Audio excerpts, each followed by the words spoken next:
বিশ্ব নবী গো, বিশ্ব নবী। নবী কি তাহলে একটা বিশ্বের নবী নাকি বিশ্ব সমূহের নবী? নবী আলম নয়, নবী আলামিন। এই জন্য নবীকে বিশ্ব নবী বলা, নবীকে এক জায়গায় ডিফিনিট করে ফেলা। আমার নবী হলো সকল বিশ্ব সমূহের নবী। আমার নবী হলো 18,000 আলম, 80,000 আলম, 18,000 মাখলুকাতের নবী হলো আমার রাহমাতুল লিল আলামিন। এই জন্য আমার নবীকে বিশ্ব নবী বললে আসমান থেকে জমিন পর্যন্ত এই খোলা জায়গাটাকে একটা বিশ্ব বলা হয়। এমন 80,000 আলম আছে, সকল আলম সমূহের নবী। এই জন্য আল্লাহ রাব্বুল আলামিন ওমা আরসালনাকা ইল্লা রাহমাতাল লিল আলাম বলে নাই। আল্লাহ নিজের ক্ষেত্রে আলহামদুলিল্লাহি রাব্বিল আলাম বলে নাই, নিজের ক্ষেত্রে বলেছেন আলামিন, নবীর ক্ষেত্রে বলেছেন আলামিন। এই জন্য নবী হলো সকল 80,000 আলমের নবী, 18,000 মাখলুকাতের নবী। এই জন্য নবীকে বিশ্ব নবী বলা যাবে না। হিন্দু, খ্রিস্টান, অন্য ধর্মের সংখ্যালঘুদের ধর্মীয় উপাসনালয়ে কি আঘাত করা কি মুসলমানদের সাজে? এই মুসলমানদের সাজে? লাকুম দীনুকুম ওয়ালিয়া দিন। তোমার জন্য তোমার দিন, আমার জন্য আমার দিন। 32টা দাঁতের ভিতরে আমার জিহ্বাটা যেমন নিরাপদ, এর চাইতে বেশি নিরাপদ থাকতে হবে মুসলমানদের কাছে এই দেশের হিন্দু ভাইরা। কথা বলেন ঠিক না? ও আমার যুবক ভাইরা, ও আমার কিশোর বয়সের বন্ধুরা, এখন তোমরা হঠাৎ করে নীরব হয়ে গেলা কেন? কবরের কথা বলছি এই জন্য মনটা নরম হয়ে গেছে। ও বুঝেছি, তোমার আব্বা বুঝি কবরে চলে গেছে। ও বুঝেছি, তোমার আম্মা বুঝি দুনিয়া থেকে কবরে চলে গেছে। নবীরে মান্না কবরে গেলে মনে করবা তোমার আব্বা আম্মা সুখে আছে। নবীরে না মান্না কবরে গেলে মনে করবা তোমার বাবা মা কষ্টে আছে। ইয়া রাহিমু রহমান, ইয়া কারিমু মেহেরবান, মেহেরবান তুমি মেহেরবান, মেহেরবান তুমি মেহেরবান। সবাই আপনারা জানেন, সুন্নি যারা সংঘাতে বিশ্বাস করে না তারা, ঠিক কিনা বলেন? সুন্নি যারা শান্তিতে বিশ্বাস করে তারা, কথা বলেন ঠিক কিনা? আজকে এই যে পবিত্র ঈদে মিলাদুন নবী সাল্লাল্লাহু আলাইহি ওয়াসাল্লাম, এটাকে অনেকে, আমরা যে দশটা জুলুস করি অনেকে এটাকে বেদাত বলে। কি বলে? বেদাত বলে। এটা বেদাত নয়। মিলাদুন নবী আমরা পালন করি, আমাদের দলিল আছে না নাই? কোরআন সুন্নাহর আলোকে আমরা নবীর আগমনে খুশি উদযাপন করি। আলহামদুলিল্লাহ, আমরা দেখেছি, আমাদের আমল থেকে দেখেছি, অনেক মানুষ কিছুদিন পূর্বে এমনও বলেছে, এখনো কিছু আহলে হাদিস যারা তারা বলে আমার নবীকে তারা জিন্দা নবী মানতে চায় না। কথা বলেন ঠিক না বেটি? এখনো আহলে হাদিসরা নবীকে জিন্দা নবী মানতে চায় না। একজন বলছিল জিন্দা নবীকে আমি তালাক দিলাম। নাউজুবিল্লাহ, জোরে বল। ওনার নাম হলো আকরামুজ্জামান। ওনার নাম কি? আকরামুজ্জামান। এই বর্তমানে আরো অনেক হুজুররা ছিল যারা আমাদের স্টুডেন্ট লাইফে, তারাও এই কথাগুলো বলতো যে আমার নবী মরে পচে গলে মাটির সঙ্গে মিশে গেছে। নাউজুবিল্লাহ বল।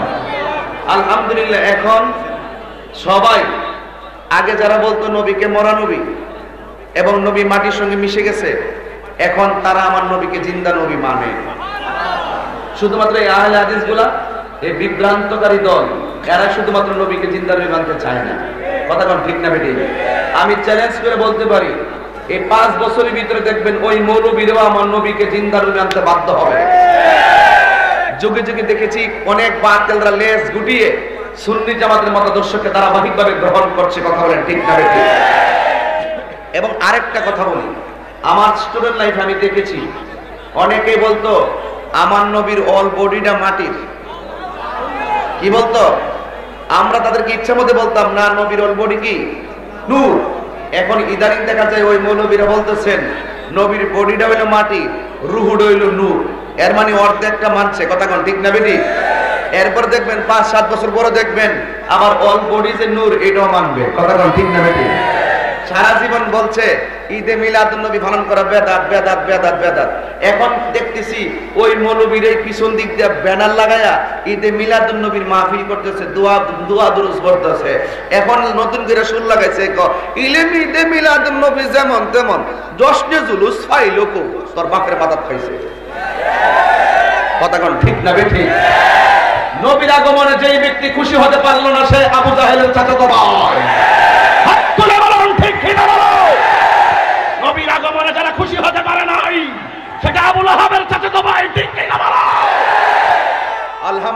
জানাই মাননীয় সরকার বাহাদুরকে ধন্যবাদ জানাই। প্রাণ খুলে আমি মমতাময়ী প্রধানমন্ত্রীর জন্য দোয়া করে যাই, যিনি মহামান্য রাষ্ট্রপতির গেজেট প্রকাশের মাধ্যমে আজকে সারা বাংলাদেশে পবিত্র ঈদে মিলাদুন নবীকে সরকারিভাবে স্বীকৃতি দান করেছেন। ঠিক কিনা বলেন? এই জন্য দায়িত্বহীন কণ্ঠে আমাদের মনের যে জ্বালা ছিল, আমাদের মনের যে বাসনা ছিল, ধাপে ধাপে আলহামদুলিল্লাহ কোরআন সুন্নাহর ভিত্তিতে আমরা এগিয়ে যাচ্ছি এবং রাষ্ট্রীয়ভাবেও আমরা এগিয়ে যাচ্ছি। তার বাস্তব প্রমাণ ব্রাহ্মণবাড়িয়া জশ্নে জুলুস। ঠিক কিনা বলেন? এই জন্য আপনাদেরকে অনুরোধ করে বলবো, আমরা নবীর আগমনে খুশি না বেজার? আমি কেন রাগ করি জানেন? আমি এত সহজে রাগ করি না। আমি রাগ করি তখন আমাকে তুমি কালো বলো, আমার কোনো আপত্তি নেই। আমাকে তুমি ক্ষেতের পোলা বলো, আমার কোনো আপত্তি নেই। আমাকে মিসকিন বলো, আমার কোনো আপত্তি নেই।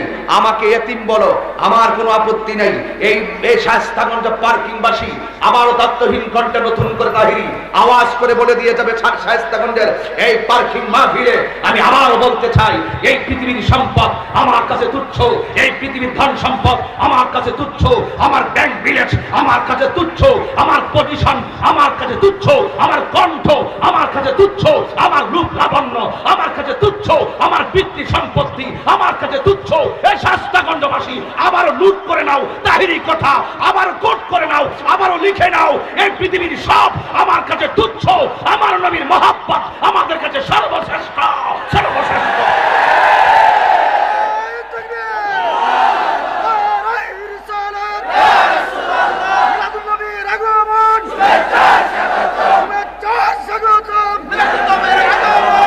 ঠিক কিনা বলেন? রাগ করি না। যখনই আমি দেখি আমার নবীর বিরুদ্ধে কথা বলে, আমি তাহির বরদাস্ত করতে পারি না। কেন?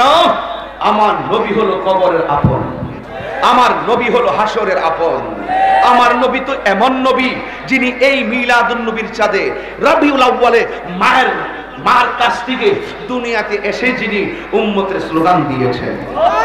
আরে নবী তো তেমন নবী যিনি যুদ্ধের ময়দানে রক্তাক্ত অবস্থায় উম্মতের স্লোগান দিয়েছেন। নবী তো তেমন নবী দুনিয়ার থেকে যাওয়ার সময় নবী উম্মতের স্লোগান দিয়েছেন। নবী তো তেমন নবী, এখনো অনেক আশেকরা বলে আমরা যখন নবীর রওজা মুবারকে যাই, কানটা যখন নবীর রওজার দিকে নিবন্ধ করি, এখনো দেখি নবী রওজার ভিতরে শুয়ে সাজদায় পড়ে উম্মতের জন্য কাঁদতেছে। আরো বড় করে বলেন সুবহানাল্লাহ। আপনাদের কষ্ট হলেও আমার কষ্ট লাগে না। আমাকে অনেকে বলে, বাড়ি থেকে বলে দেয়, এত পরিশ্রম করেন, এত কষ্ট করেন, এত চিল্লাচিল্লি করেন কেন? আমি ঘরে বলি, আমি বাহিরে বলি, আমি ওয়াজে বলি, বন্ধুকে বলি, কুল ইন্না সলাতি ওয়া নুসুকি ওয়া মাহইয়ায়া ওয়া মামাতি লিল্লাহি রাব্বিল আলামিন। আমার সালাত, আমার কুরবানি, আমার জীবন, আমার মরণ একমাত্র আল্লাহর জন্য। ঠিক কিনা বলেন? এই জন্য আপনার জীবন যদি মায়া করেন, ভুল করবেন, সব কিছুর ঊর্ধ্বে গিয়ে আমার নবীকে ভালোবাসতে হবে। আর ঈদে মিলাদুন নবীর এই মাসটা হলো প্রেমিকদের মাস। ঠিক কিনা বলেন? তোমার ভালো লাগে না, কাঁথা মুড়াইয়া ঘরে ঘুমায়া থাকো, আমরা তোমারে বলি না যে দশটা জুলুসে আসো।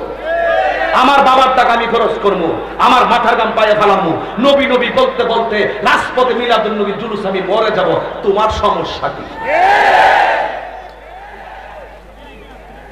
এখন আমাদের সিএস আছে, এখন আমাদের বিএস আছে, খতিয়ান আমরার নামে খাজনা টাজনা প্রতি বছরে দিই। কিন্তু মনে রাখবেন, এই পৃথিবীর সব তুচ্ছ। আমার অনেক কষ্ট লাগে, এই উম্মতে মুহাম্মাদী নবীর উম্মত দাবি করো, নবীর শুভ আগমনকে, ঈদে মিলাদুন নবীকে তুমি মদের সঙ্গে তুলনা করো। নাউযুবিল্লাহি মিন জালিম। এই সমস্ত কথাগুলো যখন আমরা ফেসবুকের পাতায় দেখি, তখন ওয়াজ মাহফিলে আসার আগে আমার কয়, হুজুর আপনি কাউরে কিছু কইেন না, সুন্দর করে আপনি ওয়াজ করেন, কাউরে কিছু বলার দরকার নাই। কোন তাহিরি নিয়ে এই কথা কইয়া বন্ধ রাখতে পারবে মুখটা? তাহিরি কি এই প্লেয়ার? আরে জীবন বাজি রেখে আমি কথা বলি। আমি এটা বিশ্বাস করি, পৃথিবীর সব যদি এক হয়ে যায়, আল্লাহর রহমত যদি আমার দিকে থাকে, দয়াল নবীর নজর করম যদি আমার দিকে থাকে, মা বাবার দোয়া যদি আমার থাকে, এই পৃথিবীর কোনো অপশক্তি তাহিরের বাক শক্তিকে রুদ্ধ করতে পারবে না। আল্লাহ রাব্বুল আলামিন বলেন, ওয়া'লামু আন্নাল্লাহা মুত্তাকিন।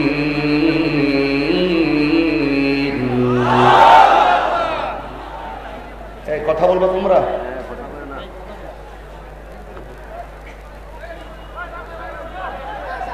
একদম নীরব থাকা লাগবে।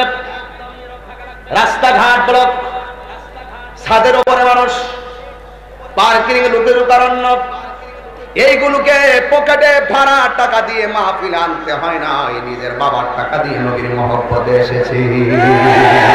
হাত তুলে বড় কথা ঠিক না বেশি? এই জন্য আমার যুবক ভাইরা, আল্লাহ রাব্বুল আলামিন বলেন, ওয়ালামু, তোমরা জানিয়ে রাখো, আন্নাল্লাহা মাআল মুত্তাকিন, এই পৃথিবীর কেউ যদি তোমার সঙ্গে না থাকে, আমি আল্লাহর ভয় যদি তোমার অন্তরে থাকে, এই পৃথিবীর কেউ তোমার পক্ষে না থাকো, একজন তোমার পক্ষে আছে। জবান খুলে বলুন তিনি কে? সেই আল্লাহ রাব্বুল আলামিন কোরআনুল কারীমের মধ্যে চমৎকার ভাষায় তিনি বলেছেন, কুল বিফাদলিল্লাহি ওয়া বিরহমাতিহি ফাবিযালিকা ফালইফরাহু হুয়া খায়রুম মিম্মা ইয়াজমাউন। কোরআন শরীফ পড়লে কি খারাপ লাগে? এই কোরআন পড়লে কি খারাপ লাগে? আল্লাহ রাব্বুল আলামিন বলেন, হ্যাঁ বন্ধু, আপনি বলে দিন, আপনার কোন উম্মত যদি আমি আল্লাহর ফজল অনুগ্রহ দ্বারা বেষ্টিত হয়, আমার রহমত দ্বারা বেষ্টিত হয়, তারা যেন বেশি বেশি করে আনন্দ করে। জোরে জোরে কি সুবহানাল্লাহ বলবেন না? ফজল পাইলে, অনুগ্রহ পেলে আনন্দ করবে, রহমত পাইলে আনন্দ করবে। এই সিদ্ধান্ত পৃথিবীর কোন রাষ্ট্রপতি দেয় নাই, পৃথিবীর কোন প্রধানমন্ত্রী দেয় নাই। এই স্বীকৃতি, এই সিদ্ধান্ত দিয়েছেন একজন। জবান খুলে বলুন তিনি কে? রাইসুল মুফাসসিরিন আব্দুল্লাহ ইবনে আব্বাস রাদিয়াল্লাহু তাআলা আনহু বলেন, আল্লাহ রাব্বুল আলামিন বলেছেন ফজল পেলে আনন্দ করো। ফজল দিয়া তিনি দুইটা ব্যাখ্যা করেছেন। একটা ব্যাখ্যা হলো কোরআন, আরেকটা ব্যাখ্যা হলো ইসলাম। কেউ যদি জন্মগ্রহণ করার পরে, বোধ শক্তি হওয়ার পরে বুঝতে পারে আমার ধর্মগ্রন্থ হলো শ্রেষ্ঠ ধর্মগ্রন্থ, ওই ধর্মগ্রন্থের নাম হলো আল কোরআন। কেউ যদি বুঝে the holy Quran is the constitution of human life, কোরআন হলো মানব জাতির জন্য সংবিধান, এতে রয়েছে মানব জাতির জন্য নিখুঁত নির্ভুল সমাধান। কথা বলেন ঠিক কিনা? এই কোরআনটা পাওয়ার পর আমরা কি খুশি না বেজার? রাইসুল মুফাসসিরিন আব্দুল্লাহ ইবনে আব্বাস রাদিয়াল্লাহু তাআলা আনহু বলেছেন ফজল পেলে আনন্দ করো। তিনি এখানে কোরআনকে কোট করেছেন, কোরআনকে নোট করেছেন। এখন আপনারা শায়েস্তাগঞ্জবাসী বলেন, সকল ধর্মগ্রন্থের চাইতে শ্রেষ্ঠ ধর্মগ্রন্থের নামটা কি? নাম কি? এই কোরআনে কোনো সন্দেহ আছে? আরো জোরে বলে সন্দেহ আছে? আল্লাহ বলেন, যালিকাল কিতাবু লা রাইবা ফীহি হুদাল লিল মুত্তাকিন।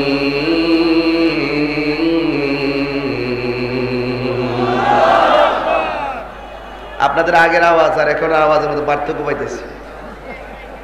কিছু পোলাপান ছোট আছেন, তখন আওয়াজটা বড় আছেন। এখন পোলাপান একটু বড় হয়েছে, আওয়াজ ছোট হইতেছে।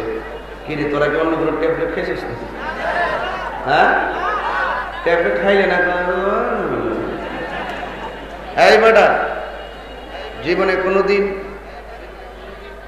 নেশা করো না, বলে কণ্ঠ হারাইবা, জীবন হারাইবা, ইমান হারাইবা। কতক্ষণ ঠিক না বেঠিক? তো আপনারা আগে যে ডাকটা দিতেন, এই ডাকটা আমি পাইতেছি না। তো আমি একটা ডাক দেই, দেখি আপনার আল্লাহ আকবার আওয়াজটা কেমন আওয়াজটা হয়। আমি চাই এই আওয়াজটা একটা জায়গায় যাইতো, জায়গাটা আপনারা চিনেন। কইতাম নি, যালিকাল কিতাবু লা রাইবা ফীহি হুদাল লিল মুত্তাকিন।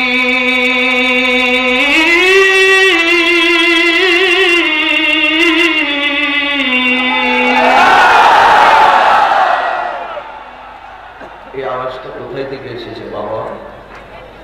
এতক্ষণ কি জমা রেখেছিলেন আপনারা না? হ্যাঁ, আল্লাহকে ডাক দিলে আল্লাহ কি খুশি না বেজা? আরো যখন খুশি না বেজা? মেহেরবান তুমি মেহেরবান, মেহেরবান তুমি মেহেরবান। সুবহানাল্লাহ বলেন। মেহেরবান তুমি মেহেরবান, মেহেরবান তুমি মেহেরবান। আমি পাপী গুনাহগার, তুমি ছাড়া কে আছে আর? ক্ষমা কর ওগো প্রভু, তাওবা করি বারে বার। ইয়া রাহিমু রহমান, ইয়া করিমু মেহেরবান, ইয়া রাহিমু রহমান, ইয়া করিমু মেহেরবান। মেহেরবান তুমি মেহেরবান, মেহেরবান তুমি মেহেরবান। জেনে না জেনে হাজার পাপের সাগরে ডুব দিয়েছি, পথ হারিয়ে ভুলে। বুঝে না বুঝে হাজার পাপের সাগরে ডুব দিয়েছি, পথ হারিয়ে ভুলে। নিজের প্রতি নিজে সকাল বিকাল সাজে, নিজের প্রতি নিজে সকাল বিকাল সাজে জুলুম করেছি বারে বার। ইয়া রাহিমু রহমান, ইয়া করিমু মেহেরবান, ইয়া রাহিমু রহমান, ইয়া করিমু মেহেরবান। মেহেরবান তুমি মেহেরবান, মেহেরবান। নতুন গজল বলেন। মেহেরবান তুমি মেহেরবান, মেহেরবান তুমি মেহেরবান। পাহাড় সমান পাপের বোঝা মাথায় নিয়ে চলতে পারি না, ক্ষমা কর রহম দিয়ে। পাহাড় সমান পাপের বোঝা মাথায় নিয়ে চলতে পারি না, ক্ষমা কর রহম দিয়ে। বান্দা তোমার আমি, তুমি অন্তর্যামী। বান্দা তোমার আমি, তুমি অন্তর্যামী। তোমার দিকে ফিরি বারে বার। ইয়া রাহিমু রহমান, ইয়া করিমু মেহেরবান, ইয়া রাহিমু রহমান, ইয়া করিমু মেহেরবান। মেহেরবান তুমি মেহেরবান, মেহেরবান তুমি মেহেরবান, মেহেরবান তুমি মেহেরবান, মেহেরবান তুমি মেহেরবান। আমি পাপী গুনাহগার, তুমি ছাড়া কে আছে আর? ক্ষমা করো ওগো প্রভু, তাওবা করি বারে বার। ইয়া রাহিমু রহমান, ইয়া করিমু মেহেরবান, ইয়া রাহিমু রহমান, ইয়া করিমু মেহেরবান। মেহেরবান তুমি মেহেরবান, মেহেরবান তুমি মেহেরবান, মেহেরবান তুমি মেহেরবান, মেহেরবান তুমি মেহেরবান। রহমতের মালিক কে? এই জন্য তেলাওয়াত করার পর আমরা কাকে ডাক দিয়েছি? ওই মনিব সুদীর্ঘ 23 বছরে জিব্রাইলের মাধ্যমে 7টা পদ্ধতির মাধ্যমে নবীর উপরে যে গ্রন্থটা নাজিল করেছেন, ওই গ্রন্থটাই হলো শ্রেষ্ঠ গ্রন্থ। জবান খুলে বলেন সেই গ্রন্থের নাম কি? এই জন্য আল্লাহ রাব্বুল আলামিন বলেন, এই কোরআন নাজিল করেছি আমি আল্লাহ। কোরআনকে হেফাজতের দায়িত্ব আমি আল্লাহ, পৃথিবীর কাউকে দেয় নাই। জবান করে বলো, কোরআন হেফাজতের দায়িত্ব কার হাতে? ইন্না নাহনু নাযালনা যিকরা ওয়া ইন্না লাহু লাহাফিজুন।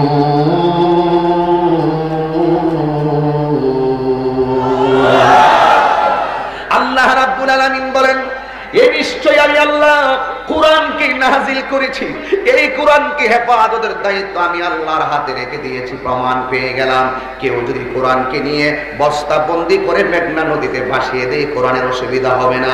এই কোরআনকে যদি জ্বালিয়ে পুড়ে কেউ বাসায়া দিয়ে মনে করে কোরআনের অস্তিত্ব বিলীন কইরা ফেলাইছে, কোরআনের কিচ্ছু হবে না। কেউ যদি কোরআনটাকে যে কোনো জায়গায় রেখে মনে করে যে কোরআনের সম্মান সব শেষ করে ফেলাইছি, এতে কোরআনের চুল পরিমাণ কোনো এদিক সেদিক হবে না। জবানটা খুলে বলো, কোরআনকে হেফাজতের দায়িত্ব কার হাতে? এখন বলবেন তাহিরি হুজুর, আল্লাহ রাব্বুল আলামিন এই কোরআনকে কোথায় কিভাবে রেখেছেন? আমি তাহিরি চট্টগ্রাম থেকে কচুয়া হয়ে এই মাহফিলের মধ্যে এসেছি, আমার একটা ঠিকানা আছে, এই কোরআনেরও একটা ঠিকানা আছে। কথাগুলো আপনারা সবাই জানেন। এই ছোট্ট ছোট্ট পোলাপানের জন্য, কিশোর বয়সের পোলাপানদের জন্য এই কথাগুলো আমি প্রায় মাহফিলে বারবার বলে থাকি। তোমার আমার ঠিকানা আছে, এই কোরআনেরও একটা স্থায়ী ঠিকানা আছে। আল্লাহ রাব্বুল আলামিন বলেন, বাল হুয়া কুরআনুম মাজিদুন ফি লাউহিম মাহফুজ।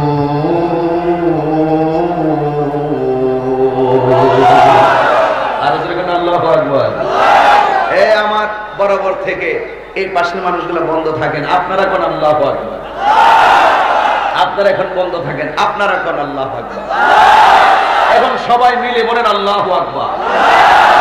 আবার কি আল্লাহকে ডাক দেওয়ার জন্য প্রস্তুত আছো?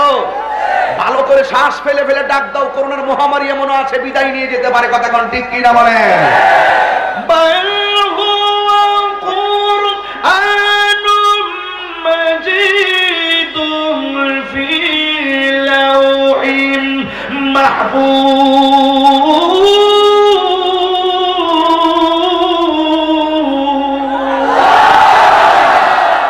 এই কোরআন মোহরাঙ্কিত, এই কোরআন অঙ্কিত, এই কোরআন সংরক্ষিত, এই কোরআন সংযোজিত। কোরআন হলো দুনিয়ার কোরআন। জালিকাল কিতাব, এই কিতাবটা ওই কিতাব, যেই কিতাবটা লাউহে মাহফুজের মধ্যে আমার আল্লাহ সংরক্ষণ করে রেখে দিয়েছে। যদি আগুন লেগে ধ্বংস এই শাস্তাগঞ্জের বইয়ের দোকান, বিশ্ব থেকে হারাবে না পবিত্র কোরআন, বিশ্ব থেকে হারাবে না পবিত্র কোরআন। ঠিক কি না বলো? কোরআন যেখানে মনটা সেখানে রাখছে। কোরআনের অবমাননার দায় তুলে সহিংসতা জড়ানো কখনো উচিত নয়। কথা কোন ঠিক না বেঠি? খুব মনোযোগ দিয়ে কথাগুলো শুনবেন। কোরআন ছিল, কোরআন আছে, কোরআন এই জন কষ্ট হচ্ছে আপনাদের? রাগ করতেছেন নাকি আমার মধ্যে? আমি কিন্তু আমার মতো করে কথা বলতেছি।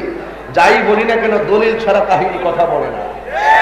তাহিরির পিছনে বক বক বহুত মানুষই করে। সামনে আসলে খুঁজে একটা সেলফি তুলি।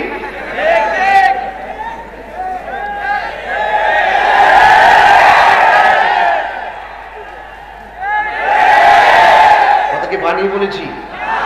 বাড়িয়ে বলেছি? কাউকে ধোকা দিয়ে বলেছি নাকি বাস্তব বলেছি? এটা easily true. You are already amazing player. আমি যা বলি সবই তোমরা বুঝো, ঠিক কিনা বলো? তাহিরিকে এখনো তোমরা চিনতে পারো নাই। তাহিরি যা বলে মন থেকে বলে, যা বলে সামনাসামনি বলে। পিছনে মুনাফিকরা কথা বলে, পিছনে মুনাফিকরা সমালোচনা করে। হিম্মত থাকলে তাহিরির সামনে কোরআন কিতাব নিয়ে কথা বলবো। এতক্ষণ যে কথা বলছি দলিলের বাইরে কোনো কথা হচ্ছে? কোরআন শরীফ কাবা কারা নিয়ে একটা মূর্তির উপর রাখছে। রাখছে কোন দেশে? কুমিল্লা। রাখছে কোথায়? কুমিল্লাতে রাখছে, কুমিল্লাতে প্রশাসন আছে না নাই, তদন্ত আছে না নাই, বিচার ওখানে হবে। তো এটারে কেন্দ্র কইরা সারা বাংলাদেশে একটা কোরআন অবমাননার প্রতিবাদে নিন্দা করো, অসুবিধা নাই, কিন্তু আন্দোলন করা, ওদের পূজা মণ্ডপে গিয়ে অ্যাটাকমূলক কথা বলা, তাদের ধর্মীয় উপাসনালয়ে হিন্দু খ্রিস্টান অন্য ধর্মের সংখ্যালঘুদের ধর্মীয় উপাসনালয়ে গিয়ে আঘাত করা কি মুসলমানদের সাজে? এই মুসলমানদের সাজে? লাকুম দীনুকুম ওয়ালিয়া দিন, তোমার জন্য তোমার দিন, আমার জন্য আমার দিন।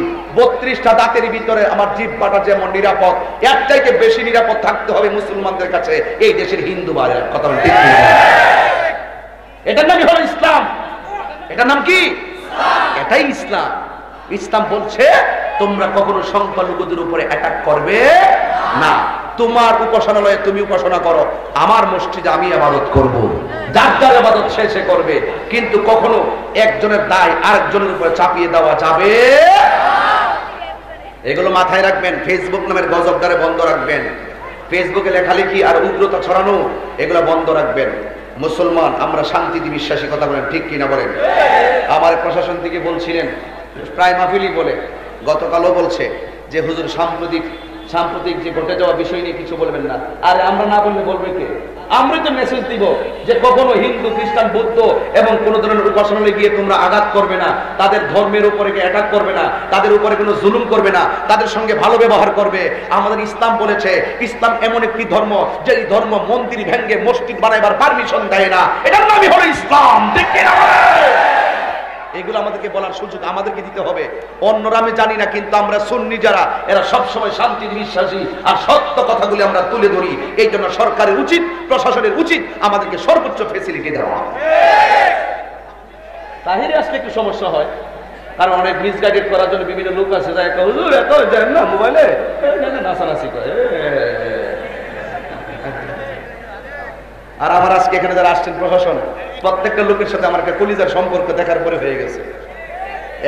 এদের জন্য দোয়া করবেন। প্রশাসন আমাদের ভয় না, প্রশাসন আমাদের সাহস, প্রশাসন আমাদের শত্রু না, প্রশাসন আমাদের বন্ধু। কথা বলেন ঠিক কি?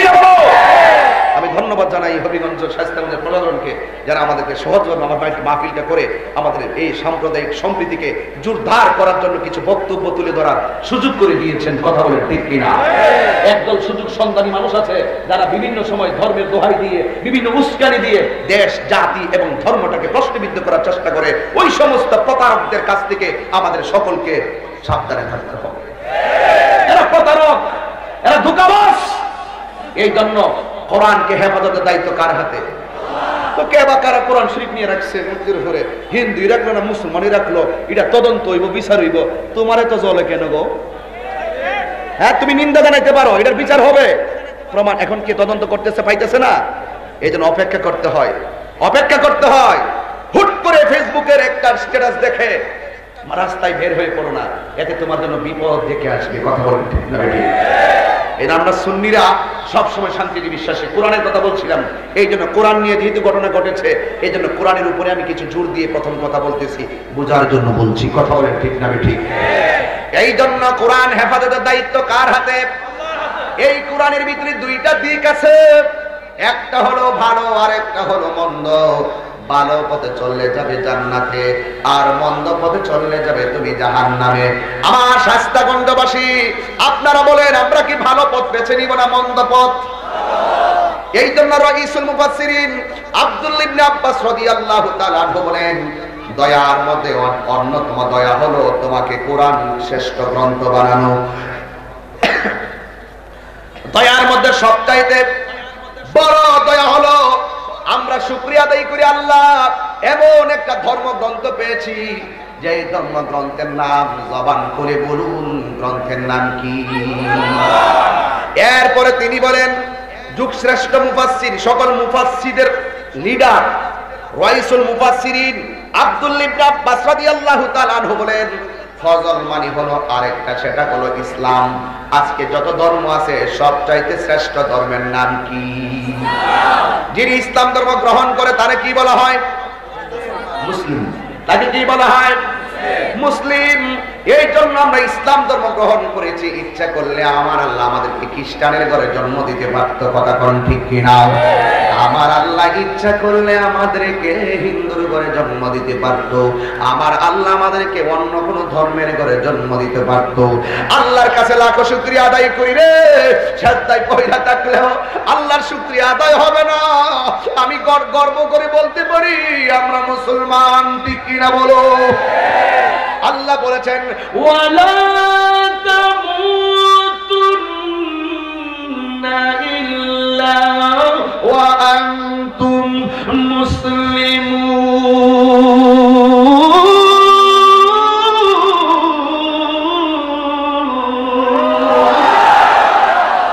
আল্লাহ বলেছেন তোমরা মুসলমান না হইয়া মরিও না, মুসলমান না হইয়া মরিও না। আর ইসলাম ধর্ম গ্রহণ করলেই তো মুসলিম হয়, কথা কোন ঠিক কিনা বলেন? আল্লাহর কাছে লাখ শুকরিয়া, কাহার কাছে কালিমা পড়ে আমরা মুসলমান হওয়া লাগে নাই। আমরা জন্মসূত্রে মুসলমানের ঘরের মুসলমান। জোরে কোন সুবহানাল্লাহ। ইন্না দীনা ইনদাল্লাহিল ইসলাম।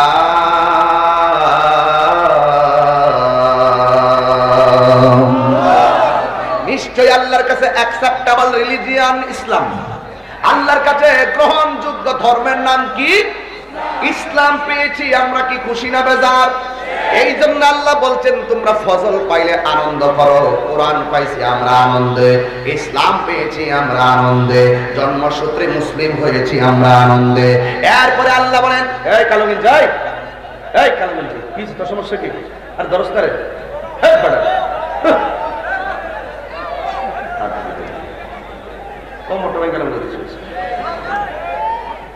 আমরা কি মুসলমান না? এত সুন্দর কথা বলতেছে, হেয়ার কাটারে মিস কল দিছে।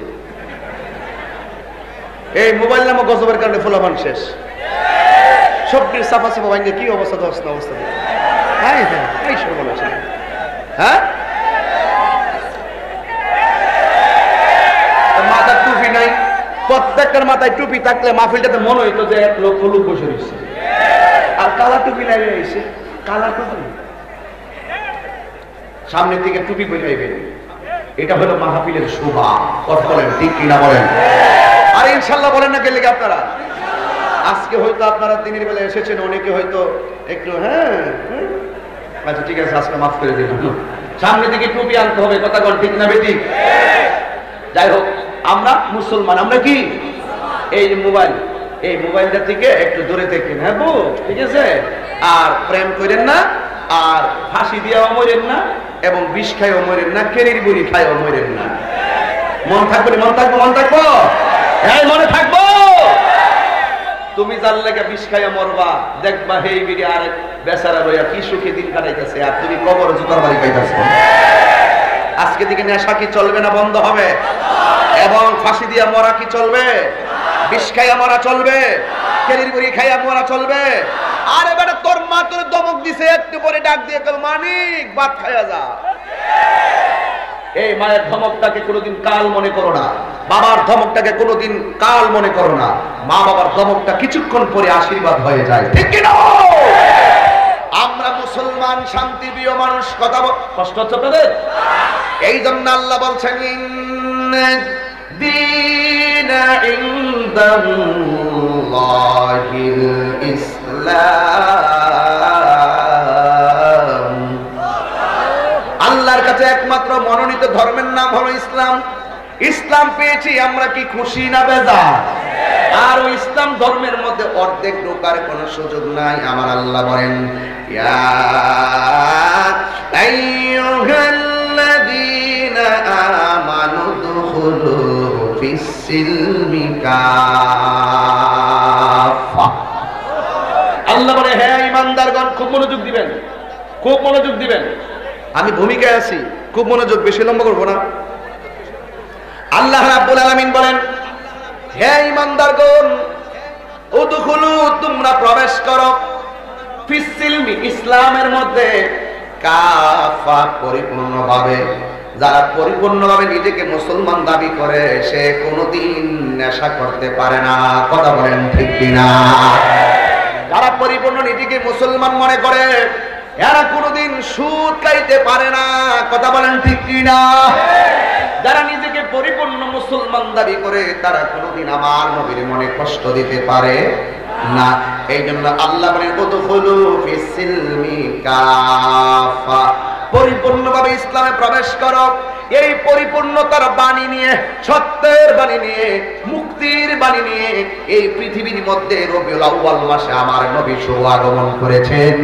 এতে আমরা সবাই খুশি না বেজার? এখন কোরআন পেয়ে আনন্দ করো, সাহাবী আব্দুল্লাহ ইবনে আব্বাসের ভাষা। আর ইসলাম পেয়ে আনন্দ করো। ও যুবক, একজন রাইসুল মুফাসসিরিন, নবীর সাহাবীর আকীদা এত চমৎকার। এরপরে তিনি ব্যাখ্যা করেছেন যে ফাদলুল মানে আর একটা ব্যাখ্যা করেছেন, এটার নাম হলো এলেম। এলেম মানে হলো জ্ঞান। আল ইলমু নূরুন, এলেমটা হলো নূর। এলেমটা প্রথমত দুই প্রকার, একটা হলো ইলমে যাহির আর একটা হলো ইলমে বাতিন। এলেমটা আবার দুই প্রকার, একটা হলো ইলমুত তাসাব্বুর আর একটা হলো ইলমুত তাসদিক। আবার এলেমটা চার প্রকার, ইলমে শরীয়ত, ইলমে তরিকত, ইলমে হাকিকত, ইলমে মারফত। একাধিক ভাবে এলেমের প্রকার রয়েছে, কারণ এলেম থাকলেই আমার আল্লাহকে চিনতে পারবে। কথা বলেন ঠিক কিনা? এই এলেমটাও আল্লাহ পাকের একটা অনুগ্রহ। কথা বলেন ঠিক কিনা? এরপরে আমার আল্লাহ বলেন ওয়া বিরহমাতিহি, রহমত পেয়ে আনন্দ করো।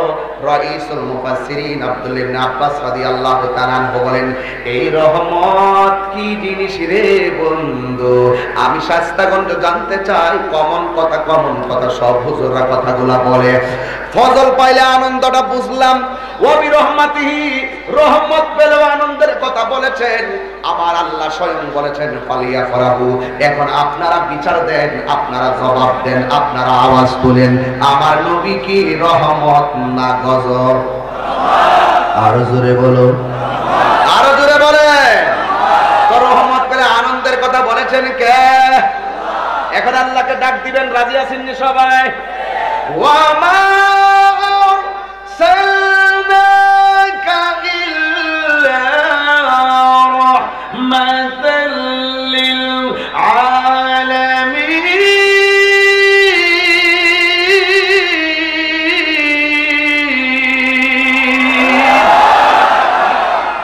আমার নবীকে রহমত বানিয়ে পাঠিয়েছেন কে? আলহামদুলিল্লাহি রাব্বিল আলামিন ওয়া মা আরসালনাকা ইল্লা রাহমাতাল লিল আলামিন। আল্লাহ হলেন রব্বুল আলামিন। অনেকে নবীর বিশ্ব নবী বলে, কথা কোন ঠিক কিনা? বলে বিশ্ব নবী গো, বিশ্ব নবী। নবী কি তাহলে একটা বিশ্বের নবী নাকি বিশ্ব সমূহের নবী? নবী আলম নয়, নবী আলামিন। এই জন্য নবীকে বিশ্ব নবী বলা, নবীকে এক জায়গায় ডিফিনিট করে ফেলা। আমার নবী হলো সকল বিশ্ব সমূহের নবী। আমার নবী হলো 18,000 আলম, 80,000 আলম, 18,000 মাখলুকাতের নবী হলো আমার রাহমাতুল লিল আলামিন। এই জন্য আমার নবীকে বিশ্ব নবী বললে আসমান থেকে জমিন পর্যন্ত এই খোলা জায়গাটাকে একটা বিশ্ব বলা হয়। এমন 80,000 আলম আছে, সকল আলম সমূহের নবী। এই জন্য আল্লাহ রাব্বুল আলামিন ওয়া মা আরসালনাকা ইল্লা রাহমাতাল লিল আলাম বলে নাই। আল্লাহ নিজের ক্ষেত্রে আলহামদুলিল্লাহি রাব্বিল আলাম বলে নাই, নিজের ক্ষেত্রে বলেছেন আলামিন, নবীর ক্ষেত্রে বলেছেন আলামিন। এই জন্য নবী হলো সকল 80,000 আলমের নবী, 18,000 মাখলুকাতের নবী। এই জন্য নবীকে বিশ্ব নবী বলা যাবে না।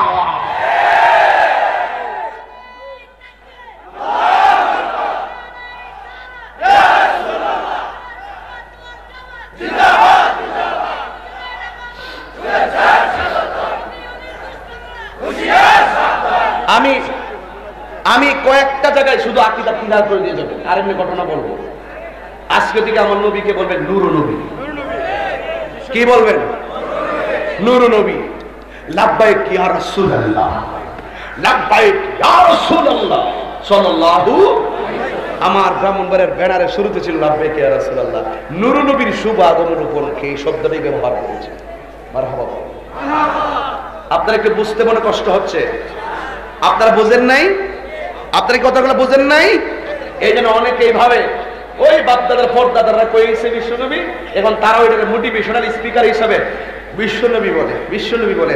আরে নবীর ক্ষেত্রে যত সম্মান দিয়ে কথা বলা যায় তুমি যত সম্মান দিয়ে কথা বলবে আল্লাহ পাক তোমার গুরুত্ব বাড়িয়ে দিবে। নবীর বিরুদ্ধে বললে তোমার গুরুত্ব আস্তে আস্তে কমে যাবে। আমরা মতন বেড়াই দেখতে আসলা বেসুলা, বয়স তো যতটুকু হইছে আলহামদুলিল্লাহ, কিন্তু যেই জায়গায় গিয়ে কথা বলি, যে জায়গায় গিয়ে আলোচনা করি, যে লক্ষ লক্ষ লোক আমি চোখে দেখি, অথচ ওই চেয়ারে বসে আলোচনা করার একমাত্র অদক্ষ, আজকের চেয়ারে বসে কথা বলার অদক্ষ অযোগ্য লোক হলাম আমি। এরপর আপনারা স্বাস্থ্যগঞ্জবাসী আমাকে অনেক ইজ্জত করেন আমার পিতৃ সম্পত্তির কারণে না, আমার নবীর মহব্বতের কারণে। তুমি মনে করছো নবীর বিরুদ্ধে যত ছোট, যত হীনমন্যতা করে কথা বলবে নবীর সম্মান মনে হয় কমে যাবে। হ্যাঁ, আবার তুমি মনে করতেছো, আমি মনে করতেছি নবীর সম্মান আলোচনা যতই করব নবীর সম্মান মনে হয় বাড়তেছে। এটা মোটেও না।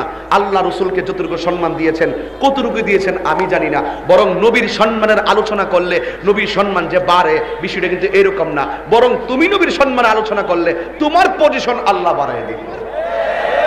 এই ছোট্ট জিনিসটা অনেকে বুঝে না, অনেকে মনে করে সুন্নিরা সাথে যা করতেছে এখন সুন্নিদের সঙ্গে বিরোধিতা কইরা ব্যক্তি হিংসায় পতিত হইয়া আমার রাহমাতুল লিল আলামিনের বিরুদ্ধে কথা বলতেও অনেকে কুণ্ঠাবোধ করে না। কথা বলেন ঠিক না বেঠিক? বুঝতে পেরেছি? এই জন্য আমার নবী কি রহমত না গজব? জোরে বলে রহমত না গজব? আল্লাহ বলে, হে বন্ধু, আমি আপনাকে সকল জাহানের জন্য রহমত বানায় পাঠিয়েছি। এই জন্য অনেকে বলে ঈদে মিলাদুন নবীতে আপনারা জশ্নে জুলুস করেন, একই দিনেই তো আবার নবী দুনিয়া থেকে বিদায় হয়ে গেছে। আপনারা যেই নবী একই দিনে দুনিয়া থেকে বিদায় হয়ে গেছে, নবীর জন্য সুখ প্রকাশ করেন না, একই দিনে দুনিয়াতে আসছে এই জন্য আপনারা আনন্দ প্রকাশ করে কেন?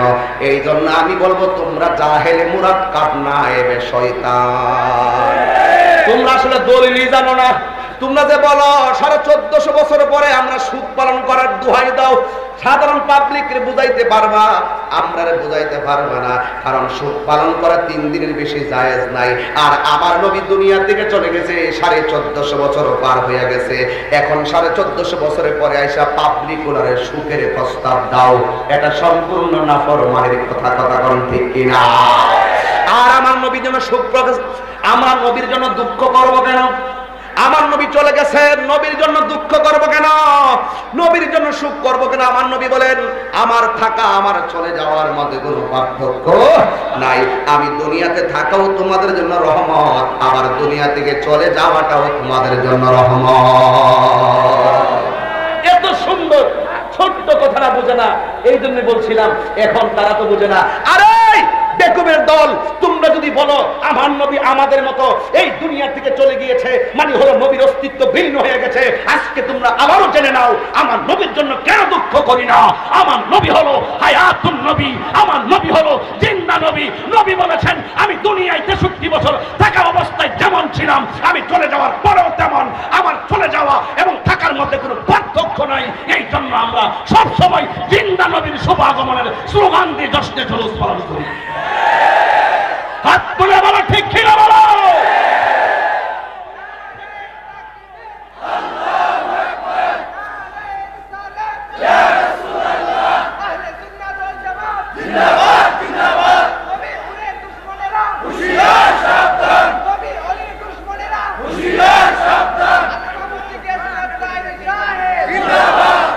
একদম সিম্পল কথা। এই কথাটারে পাবলিকের মধ্যে একটা দান্দা লাগায়, দান্দা লাগানোর দিন শেষ। বাবা শাহজালালের বাংলাদেশ, দান্দা লাগানোর দিন শেষ। বাবা শাহপরানের বাংলাদেশ, দান্দাবাদের দিন শেষ। নাসিরউদ্দিন শিবাসানোর বাংলাদেশ। বেশি পূর্বা উলুর মতন আগল ফিরা মরবা। ঠিক কিনা? নবী আমার দুনিয়াতে এসেছেন রহমত হয়ে, কথা কোন ঠিক কিনা বলেন? এই জন্য যুবক, দুইটা রাস্তা আছে কোরআনের ভিতরে, একটা হলো ভালো রাস্তা আর একটা হলো মন্দ রাস্তা। যদি মন্দ রাস্তায় চলবেন আল্লাহ রাব্বুল আলামিনের কঠিন সাজা আছে না নাই? এখন আমার নবী দুনিয়াতে এসেছেন, আমরা আনন্দ করেছি, কথা কোন ঠিক কিনা বলেন? এখন আমার নবীর সিরাতুন নবীর উপরে আমি আবার কিছু কথা বলবো। আমার নবীর মিলাদুন নবীর কথার টোকা দিয়েছি, কারণ আমার নবীর মিলাদুন নবীর ব্যাপারে হাদিস তারা পায় না। অথচ সিহাসিত্তার কিতাবের একটা কিতাবের তিরমিজি শরীফের বাব এসেছে, বাবু মাজা আফি মিলাদিন নবী সাল্লাল্লাহু আলাইহি ওয়াসাল্লাম। যেই নবীর শুভ আগমনে একটা হাদিসের শিরোনাম পর্যন্ত এসেছে মিলাদুন নবী। যারা চোখ আছে, যাদের চোখে নূর আছে, এরাই শুধু এগুলা নিয়ে গবেষণা করে, আর যাদের চোখের মধ্যে নূর নাই এরাই মিলাদুন নবীর বিরোধিতা করে। কথা বলেন ঠিক কিনা? অনেকে বলে মিলাদুন নবীতে আমরা জিলাপি খাই, অনেকে বলে মিলাদুন নবী জশ্নে জুলুস করে তাবারক খাই, সিন্নি খাই, জিলাপি খাই। জিলাপি খাওয়া কি হারাম? কথা বলেন। তাবারক খাওয়া কি হারাম? এটা মিলাদ করার পরও হয় খাইতে পারবো, মিলাদের আগেও আবার হোটেল হাজি বিরিয়ানি হিসাবে বিক্রি করতে পারবো। আমরা খাই বিরিয়ানি, তা দেখে তাদের হয় চুলকানি।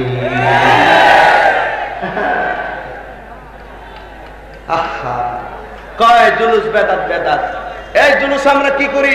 দুরূদ শরীফ পড়ি। কি করি? দুরূদ শরীফ পড়া কি বেদাত? আমরা নবীর শান গাই, শান গাওয়া কি বেদাত? আমরা হাঁটতে হাঁটতে আল্লাহর জিকির করি, জিকির করা কি বেদাত? আমরা আল্লাহর শান গাই, এটা কি বেদাত? আমরা ওয়াহদানিয়াতের স্লোগান দেই, এটা কি বেদাত? আমরা রিসালাতের স্লোগান দেই, এটা কি বেদাত?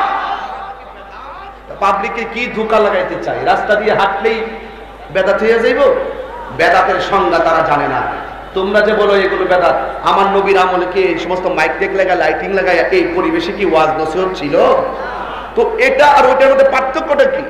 এই ওয়াজ মাহফিলটারে তোমরা সুন্দর করে গ্রহণ করতে পারো, আর আমরা নবীর শুভ আগমনের দিন থেকে স্পেশাল হিসাবে, শুকরিয়াতা হিসাবে, আরে বাবা সার্টিফিকেট পাইয়া শুকরানা মাহফিল করতে পারো, আর আমার নবীর পাইয়া শুকরানা মিছিল করতে পারো না। এটা বলে it's must to be regretted.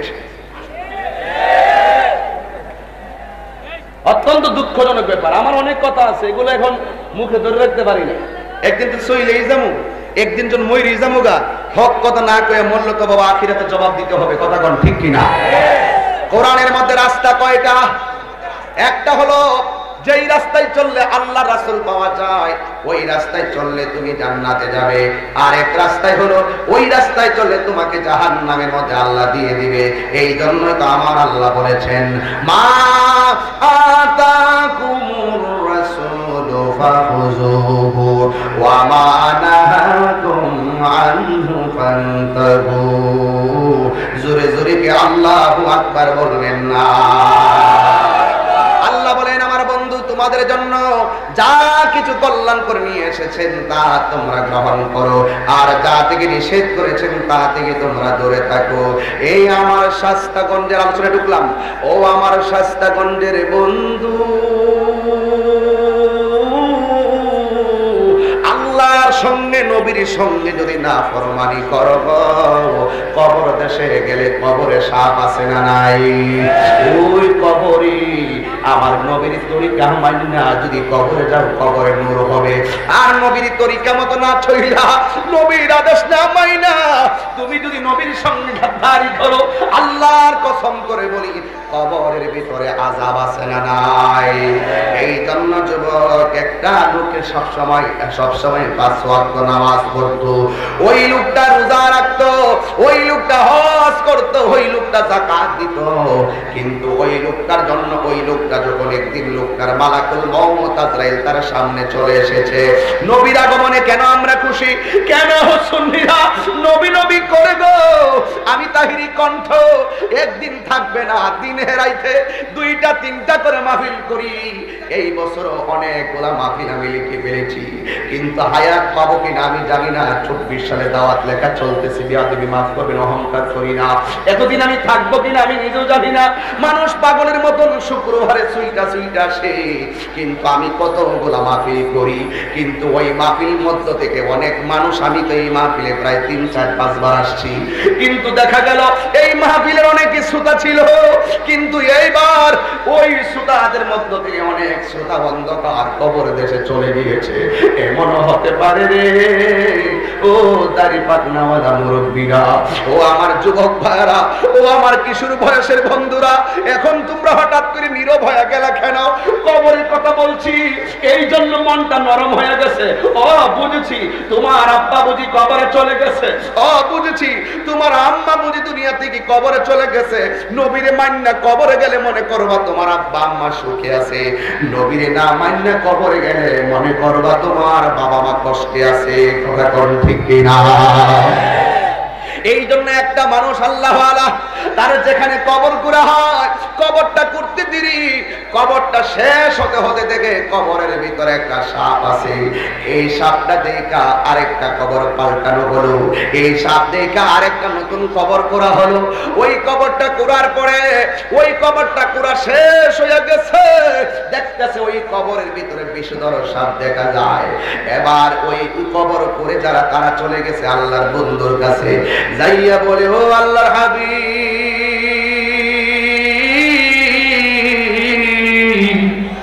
ও আল্লাহর হাবিব, আপনার আমাদের বাড়ির একজন মানুষ মারা গেল। এই লোকটা বড় আল্লাহওয়ালা, এই লোকটা বড় নবীওয়ালা, এই লোকটা 5 ওয়াক্ত নামাজ পড়েছে, এই লোকটা রোজা রেখেছে, হজ করেছে, যাকাত দিয়েছে, অনেক দান করেছে, কিন্তু আমরা বড় আশ্চর্য স্ট্রেঞ্জ হয়ে গেলাম। এই লোকটার কবর করার সাথে সাথে দেখা যায় কবরের সাপ দেখা যায়। এখন আমরা কি করব? এই আমার বাবারা, এবার আল্লাহর বন্ধু ডাক দিয়া বলে, যেখানে কবর করো সেখানে যদি সাপ দেখো, লাশ তো আর 1 দিন 2 দিন 3 দিন রাখা যাবে না, লাশটা পচে যেতে পারে, পচে গলে গন্ধ হয়ে যেতে পারে। তাইলে একটা কাজ করো, এখন তোমরা আর একটা কবর করো, 2টা কবরে যেহেতু সাপ পাইছো, আর একটা কবর তোমরা করো। এবার আরেকটা কবর করার কথা বললেন। এবার আল্লাহর বন্ধু ডাক দিয়া বলে, এই কবর করার পরে যদি কবরে সাপ দেখা যায়, এই কবরের ভিতরে তার লাশটা দাফন করে ফেলবে, সাপ দেখা না গেলেও লাশটারে দাফন করে ফেলাইবে। এই কথা বলার পরে সবাই কবর করা শুরু করলো। প্রত্যেক কবরে সাপ, মানুষের মধ্যে একটা কৌতূহল তৈরি হয়ে গেল, কি ব্যাপারে কি ব্যাপার। লোকটা 5 ওয়াক্ত নামাজ পড়তো, এই লোকটা সব সময় রোজা রাখতো, এই লোকটার কবরে কেন সাপ দেখা যায়? ওই চিন্তা কইরা মানুষ ঘুমে সবাই একেবারে জড়ো হয়ে গেল। এবার কবরটা করা হলো, কবরটা কইরা যখন শেষ করলো, এই লোকটার গোসল করা হলো, এই লোকটার জানাজার নামাজ পড়া হলো। সবাই মিলেমিশে লাশটারে কবরের পারে নিয়ে গো, এই লাশটাকে যখন কবরে নামাবে, দেখতেছে কবরের ভিতর দিকে এমন বড় বড় সাপ, লাল লাল চোখ করে এমন ভাবে হা করে তাকায় রয়েছে। এখন আপনারা বলেন যে এই সন্তানের বাবার লাশ দাফন করার আগে কবরে সাপ দেখে এই বাবার সন্তানগুলার মনটা কেমন করে? তাই না শুই না কেমনে বিষধর সাপের মুখে বাবারে টেইলা দিব গো, জবান খুলে কি আল্লাহু আকবার বলবেন না? এই যুবক, এখনো সময় আছে গো। ওই কবরটাতে যাওয়ার আগে আমার নবীর মহব্বতের হৃদয়ে ধারণ করো। এবার ওই সন্তানের বাবা গুলারে উপরে রাখা যায় না, এবার বাবাটারে সাপ সহকারে কবরের মধ্যে দাফন করে দিল। উপর দিক দিয়া বাঁশ দিছে গো, বাঁশের উপরে চাপি দেওয়া হলো। এই কবরটা বড় অন্ধকার হয়ে গেল। উপরে মাটি দিল রে, এরপরে কবরে কি আছে তার খবর আর জানা যায় না। ও বন্ধু বন্ধু বন্ধু রে, এই কবরের সাপ মনে হয় যেন সাপে একটা কইরা বালাইছে। এবারে কবরে মাটি দিয়া এলাকাবাসী বাজারে হাটে ঘাটে আলোচনা সমালোচনা শুরু হয়ে গেল। এই লোকটারে দেখতাম 5 ওয়াক্ত নামাজ পড়তো, এই লোকটারে দেখতাম সব সময় রোজা রাখতো, এই লোকটাকে দেখতাম সব সময় ভালো কাজ করত, দান করত, কিন্তু লোকটার কবরে কেন সাপ দেখা যায়? মানুষ কই যায় রে দুনিয়া চারিয়া, মসজিদের পালকি আয়না দোলা দেহি সাজায়া দারে জনমের লাগিয়া। জোরে বলো ঠিক কিনা? এবারে লাগিয়া কত করলা মারামারি, মামলা মুকাদ্দমা কইরা খুয়াইলা রে করি। এইবারে লাগিয়া কত করলা মারামারি, মামলা মুকাদ্দমা কইরা খুয়াইলা রে করি। আজকে তুমি যাবে চলে,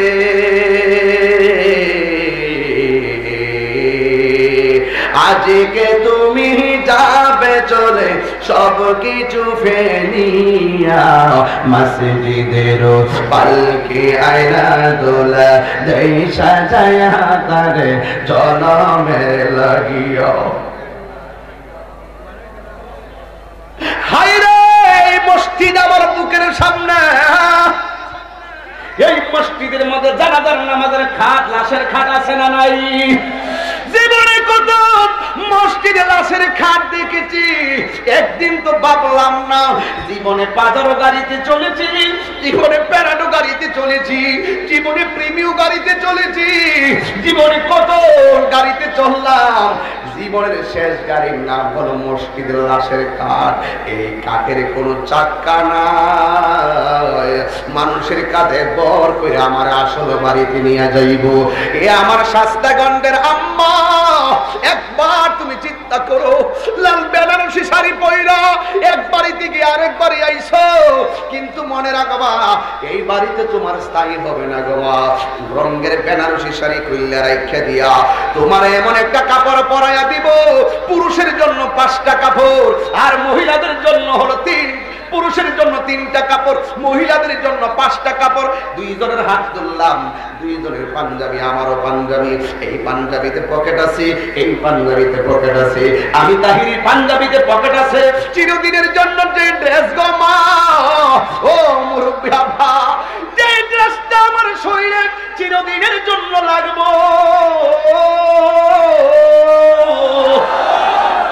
ওই কাপড়ের মধ্যে কোনো পকেট নাই, ওই কাপড়ের মধ্যে কোনো সিলাই নাই। আমার চিরদিনের ড্রেসটা আমার গায়ে লাগার আগে আমাকে আল্লাহ চিনা লাগবে, নবী চিনা লাগবে। হারিয়ে যাব একদিন আমি, রব নাই ভুবন চিরদিন। হারিয়ে যাব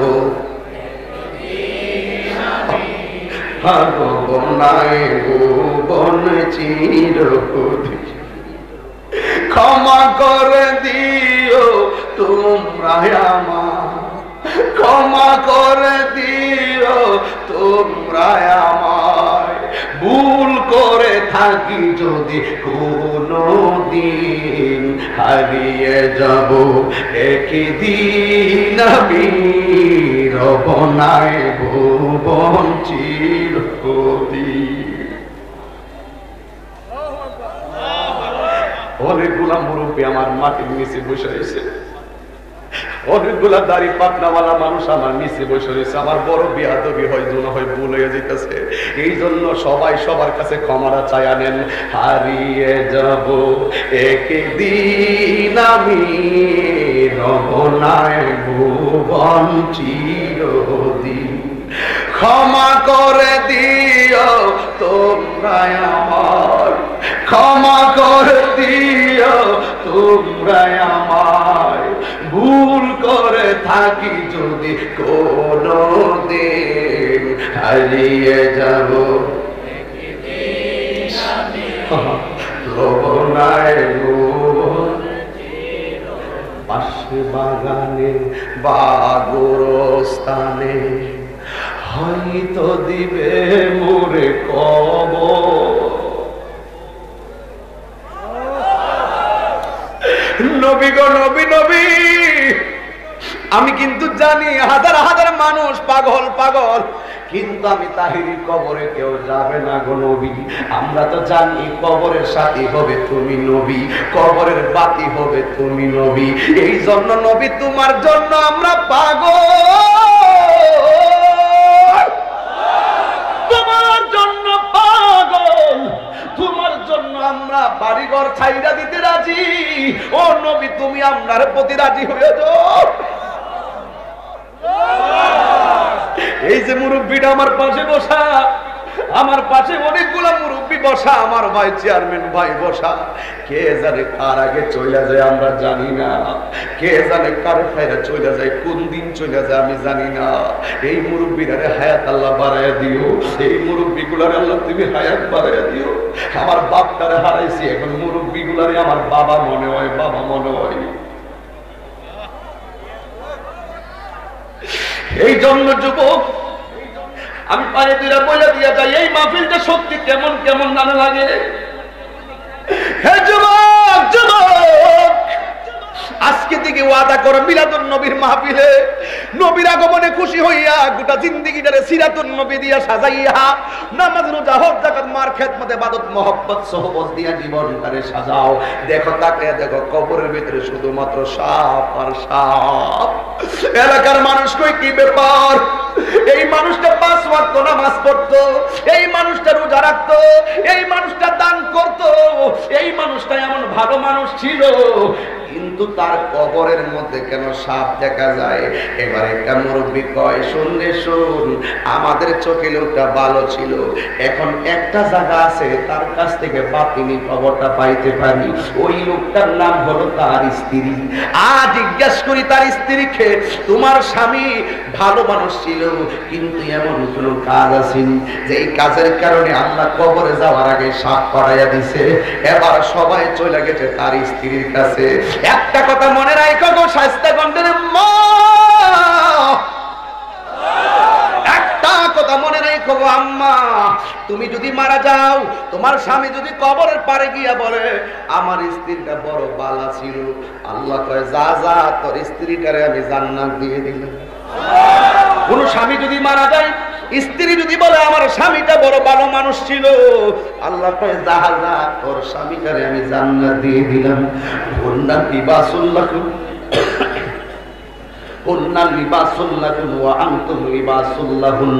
নারী হলো পুরুষের পোশাক আর পুরুষ হলো নারীর পোশাক। এই জন্য তারা চলে গেছে তার স্ত্রীর কাছে, যাইয়া ডাক দিয়ে বলে, শোনো না, তোমার স্বামী মারা গেছে, আমরা তো জানি তোমার স্বামী 5 ওয়াক্ত নামাজ পড়ে, আমরা তো জানি তোমার স্বামী রোজা রাখে, আমরা তো জানি তোমার স্বামী অনেক ভালো মানুষ, কিন্তু কবরে যাওয়ার আগে কেন কবরে সাপ দেখলাম, তার কারণটা কি? স্ত্রীকে ডাক দিয়া বলে, ও সমাজপতিরা, ও আমার গোষ্ঠীর মানুষেরা, আমার স্বামী 5 ওয়াক্ত নামাজ পড়তো ভালো লক্ষণ, আমার স্বামী রোজা রাখতো ভালো লক্ষণ, আমার স্বামী দান করতো ভালো লক্ষণ, কিন্তু সমাজের মানুষ যেই কর্ম দেখে তারে ভালো কয়, কিন্তু আমি স্ত্রী তার একটা কর্মের কারণে আমি অসন্তুষ্ট ছিলাম। জিজ্ঞেস করা হয় সেই কাজটা কি? আমার স্বামী ব্যবসা করতো, এই ব্যবসার মধ্যে যে মালগুলা বন্টন করে দিত, এই ব্যবসার মধ্যে মালগুলা যে ওজন করত, ওই মালের সঙ্গে পাথর মিলাইয়া দিয়া ব্যবসা করত, হালকা কিছু পাথরের কণা কঙ্কর দিয়া দিয়া ওজন করত। যেমন মনে করেন গমের ভিতরে পাথর দিয়া ওজন বাড়াইতো, যেমন মনে করেন সরিষার ভিতরে মাটির কণা দিয়া ওজন বাড়াইতো, যেমন মনে করেন জব ওই মাটির পাথরের কণা দিয়া ওজন বাড়ায়া বাড়ায়া বিক্রি করত। এই অভ্যাসটা ছিল অনেক খারাপ। আমার স্বামী এইভাবে অন্যায় করে মানুষকে ধোঁকা দিত। আজকে যারা ব্যবসা করেন ফলের ব্যবসায়ী, একটা কথা বইলা দিয়া যায়, আপনারা আঙ্গুর ফল মাপ দিবেন, ও ব্যবসায়ী বন্ধুরা, যদি দোকান খোলা রাখেন ফলের ব্যবসায়ী আপনাদের বইলা দিয়া যায়, আপনি যদি আঙ্গুর বিক্রি করবেন, অথবা আপনি যদি আনার ফল বিক্রি করবেন, অথবা আপনি যদি আপেল বিক্রি করবেন, একেবারে নেটের মধ্যে আঙ্গুর ফল আপেল গুলো দিয়া বিক্রি করবেন, এমন অনেক দোকান পাওয়া যায় ঠুঙ্গার মধ্যে আপেল দিয়া বিক্রি করে, কিন্তু ঠুঙ্গার নিচে দিয়া এত মোটা একটা কাগজ লাগাইয়া 250 গ্রাম 300 গ্রাম এমনি বাড়ায়া রাখে। এমনি ওজন দিয়া পাবলিককে ধোঁকা দিলে ওই বেডার মতন কবরে সাপ আছে না নাই? এখন বলবেন হুজুর আমার শাস্তাগঞ্জের মানুষ বড় ভালো, আমি বলবো তাইলে শোনো আরেক কথা, আমার দেশের মধ্যে দুধ ব্যবসায়ী আছে না নাই? দেখবা দুধ ব্যবসায়ীরা দুধ ব্যবসা করে, 2.5 কেজি দুধের মধ্যে 0.5 কেজি পানি মারে। আরো জোরে বলেন ঠিক না বেঠি?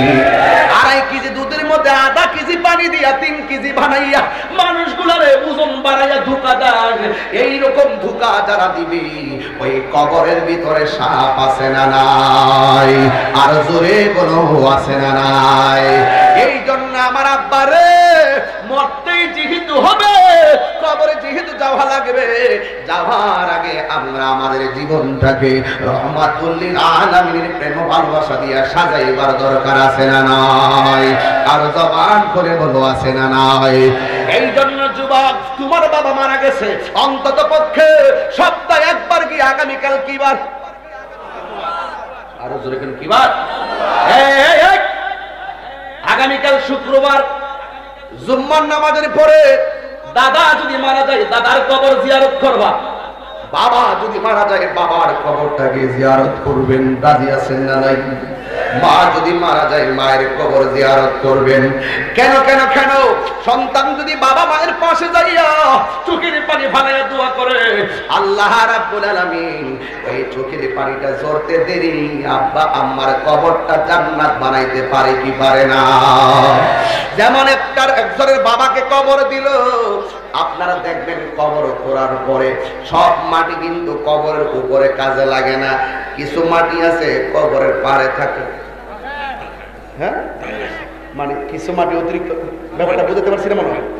মানে কবর দিয়ে যে মাটিগুলো তুলে সব মাটিগুলো উপরের কাজে লাগে না, কিছু মাটি এক্সেস থাকে, আর বেশি মাটি দেয়ও না যে কবরটা মানে চাপের কারণে বৃষ্টি বাদলায় ওজন মারবে, কবর ভাঙিয়া যাবে। এক বেচারার বাবারে কবর দিল, এই কবরে দেওয়ার পরে কিছু মাটি অতিরিক্ত ছিল, এই মাটিগুলো দিয়ে স্মৃতি হিসেবে ধরে রাখা ওই মাটি দিয়ে একটা কলস বানাইছে কুমার দিয়া। ওই কলসটা কেন বানাইল? 2 ভাই পরামর্শ করলো, বাবার কবরের উচ্ছিষ্ট মাটি দিয়া কলস বানানো, এই কলসটারে আমরা স্মৃতি হিসেবে রাখবো, আর পানি পান করবো বাবার কবরের মাটির পাতিল দিয়া অন্তরটারে ঠান্ডা করবো। যেমন আমার আব্বা যখন মারা গেল, আমার আব্বার অতিরিক্ত একটা কাপড়ের টুকরা ছিল, এই কাপড়টা আমার ডয়ারের ভিতরে আমি রেখে দিয়েছি। সব মাহফিলে কথাটা আমি বলি, ওই কাপড়টা ছোঁয়ায় আমি মাহফিলে আসি, মনে হয় যেন আমার আব্বার আমি সালাম করে এসেছি। এমন একটা থিওরি, এমন একটা চিন্তা নিয়ে ঘর থেকে বের হয় রে যুবক। ওই 2টা ছেলে মাটির পাতিল দিয়া, মাটির একটা মাটি দিয়া পাতিল বানাইছি, একটা মাটির কলস বানাইছি। বাংলাদেশে দেখবেন দাওয়াত ইসলামী বাংলাদেশের পোলাপানরা মাটির পাতিল বিক্রি করে, মাটির প্লেট বিক্রি করে।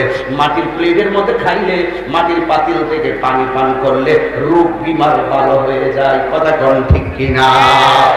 এবার সুন্দর করে একটা কলস বানাইলো, ওই কলসটা বানানোর পরে এবার দিনের বেলা কলসের মধ্যে পানি রাখলো, রাখার পরে রাত্র যখন গভীর হয়ে গেল, এক ভাই উঠছে পানি পান করার জন্য।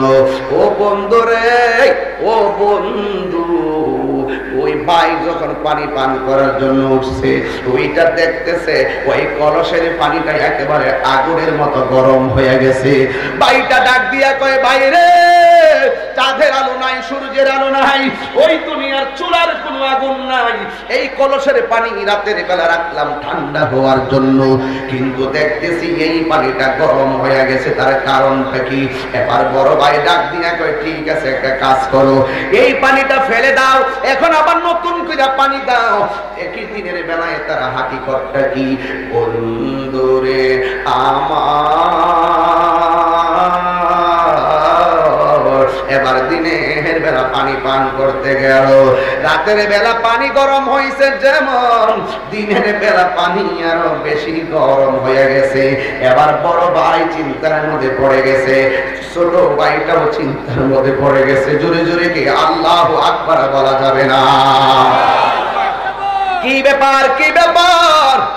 আমার কলসের পানি রাত্র গরম হয়ে যায়, রাখলাম ঠান্ডার জন্য, আবার রাতের বেলা রাখলাম, দিনের বেলাও পানি গরম হয়ে গেল। তার কারণটাকে চিন্তা করে পায় না। আবার বাবার কবরের মাটি দিয়ে কলস বানাইলাম, পানি কেন গরম হয়ে গেল? ও বাবারা, এখনো সময় আছে, 5 ওয়াক্ত নামাজ নিয়মিত পড়ো, এখনো সময় আছে, 30টা দিন রোজা রাখো, এখনো সময় আছে, অন্যায় কাজ ছেড়ে দাও, মাদক টাদক থেকে নেশা থেকে দূরে চলে আসো, আল্লাহর প্রেমের নেশায় মত্ত হয়ে যাও। ঠিক কিনা বলো? ওই সন্তানগুলো একদিন, 2 দিন, 3 দিন ওই সন্তানগুলো চিন্তায় পড়ে গেছে। ছোটরা ডাক দিয়ে বলে, বড় ভাই, এর ব্যাগ কেউ জানবে না আল্লাহর হাবিব ছাড়া। জোরে জোরে কি আল্লাহু আকবার বলা যাবে না? দাইয়া ডাক দিয়ে কে আল্লাহর বন্ধু গো, আমার বাবার কবরে উচ্ছিষ্ট কিছু মাটি দিয়া আমি মাটির একটা কলস বানাইলাম, কিন্তু মাটির কলসটার মধ্যে পানি দিলে আগুনের চাইতে আরো গরম হয়ে যায়। তার কারণটা কি? এবার আল্লাহর বন্ধু ডাক দিয়া কয়, কেন গরম হয়ে জানি?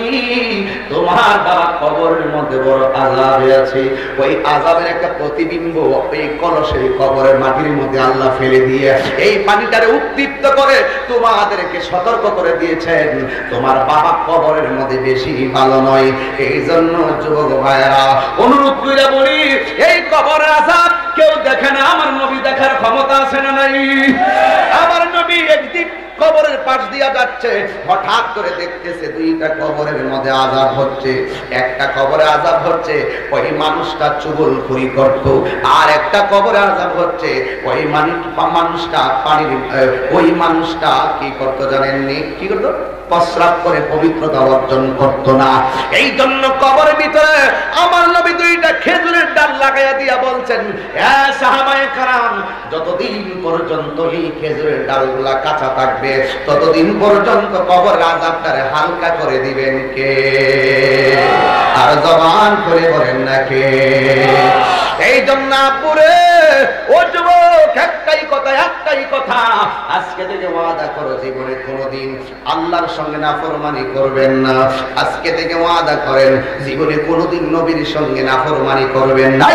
আজকে থেকে ওয়াদা করো, আজকে থেকে ওয়াদা করো জীবনে কোনোদিন মা বাবার বুকে লাথি মারবা না।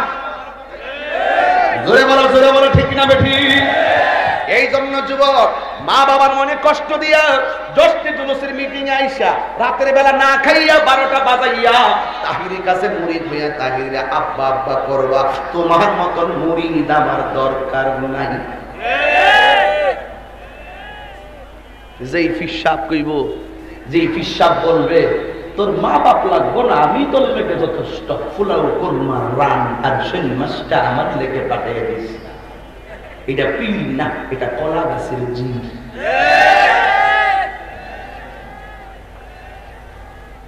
যেই ফিরে মুরিদ কইরা সন্তান আর মায়ের মধ্যে লাগাইব দ্বন্দ্ব, এই ফির 1 নম্বর দ্বন্দ্ব। আওয়াজটা আসতে হচ্ছে, বন্ড ফিরে দালাল আছে না, আওয়াজটা আসতে। বাপ মার বুক বেয়াদবি হইতেছে আমার, আমি কি বাড়াই বলতেছি? বাপ মার মনে কষ্ট দিয়া, বাপ মার মনে কষ্ট দিয়া ফিরের কাছে মুরিদ হইয়া বড় বড় গরু লইয়া যায়।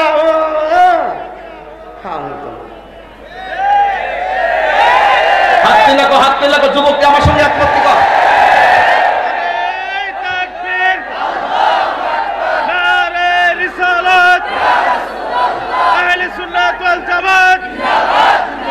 পবিত্র ঈদে মিলাদুন নবী আল্লামা পীর মুফতি গিয়াসউদ্দিন আত-তাহিরি সাহেব। আমার জানা মতে আপনার সুন্নি জামাতের যে পীর মাশায়েখরা আছে, আমি আজ পর্যন্ত 19 বছর ওয়াজ করি। শহীদ হুজুরের লোক আমার পরিচয় হইল 18 বছর মনে 18 বছর হইব, ওই যে হরিণ বেন্না কোন দিকে যে মোহাম্মদ আলী হুজুর সহকারে অনেক আগের দিকে আমার সাথে পরিচয়। আমার জানা মতো আমি দেখি নাই কোন সুন্নি পীরে কইছে যে বাপ মার খেদমত লাগতো না, এই কথা আমি শুনছি না। আপনারা শুনছেন? আমি বলছি যদি কেউ বলে বাপ মা দরকারটা কি, আমি তোর সব, এটা হইল ফ্যাট লাফিস। কি পীর? এটা পীর না, ছদ্মবেশে পীর, পীর সাজছে। কথা কন ঠিক না বেটি? কেউ আমি যদি মাহফিলে হাত তুইলা মুরিদ করাইতাম কম হইল, আমি কি এই সিস্টেমে মুরিদ করি? আমার কাছে 2-1 জন যা জিগাই করতে আইছো অষ্টগ্রাম থেকে, আচ্ছা 12 মাস পরে আবার আয়, সবক কয় মাস, এরপর আবার ঘুরে ঘুরে আয়, জিডি অপেক্ষা করে তো করোই। ওই যে লাটকা জেফি মুরিদ করেন, এটা আমি কিন্তু করি না। কি রে জানেন, বহুত মাহফিলে যদি করি হুট করে তবে হুজুর শাস্তা কোন মুরিদ ইসলাম, আমি আপনার মুরিদ, পরে হ্যাঁ সাজ্জা যাইব আমার মারবার লাগে। এটা হলো আমার দৃষ্টিভঙ্গি। আর হক্কানি কয়লায় আর কি সোজা মানুষ তো বুঝেন না, আপনার আমি তো একরকম হই। আমি বললাম সবার লোকে মিললা, দিনের বেলা মাহফিল হইলো চেয়ারম্যানটা পাওয়া যায়, সন্ধ্যার বেলা হইলে পাওয়া যায়, তালুকদার সাহেব রাত্রেবেলা হইলে পাওয়া যায়, 3টার পরও পাওয়া যায়। এটি হইল মনের মানুষ।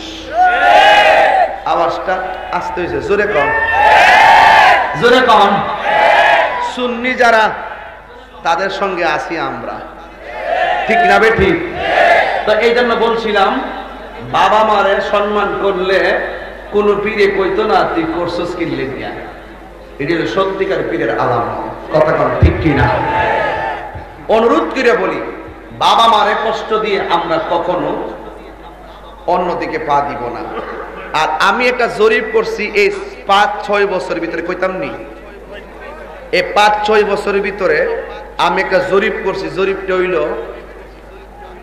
ইদানিং যেই পোলাপানগুলো, মানে পোলাপানগুলোর ব্যাপারে বাপ মা আমাদের কাছে অভিযোগ করে, এটা হলো বেশিরভাগ হলো নেশার কারণে। নেশা আছে না, নেশা নেশা বাবা টাবা আছে না, এই নেশার কারণে যে ছেলেটা নেশা খায়, এই ছেলেটা কখনো তার মারও শান্তি দেয় না, ভাই বোনও শান্তি দেয় না, সমাজের কাউরে শান্তিতে থাকতে দেয় না। কথা কোন ঠিক না? এই নেশাখুর দিয়া যেই কোনো কাজ করানো সম্ভব। এই জন্য আজকে থেকে ওয়াদা করব, আমরা আর কোনোদিন নেশা করব। আওয়াজটা আসতে হয়েছে, নেশা করব। আচ্ছা, নেশা করা কি হালাল না হারাম? এখন আপনারা বলবেন বন্ধ। কি বলবেন? বন্ধ। বাবা তো ঠুড়ি লড়ছে না, আমি কিন্তু এলাকার জামাই, কিন্তু বাবার আছে, কিন্তু বিয়া কিন্তু আমি করছি, বইছি না কইলাম, বাবার আছে। কিন্তু নেশা, বুঝতে নেশা, আর আওয়াজটা জরুরি, নেশা, ইয়াবা, ফেন্সি, গাঞ্জা, সুদ, সুদ করে আসেনি রে, এটা কইতে আমার একটা মজা লাগে রে। আমাদের দেশের ম্যাক্সিমাম মসজিদের সভাপতি সুদকু।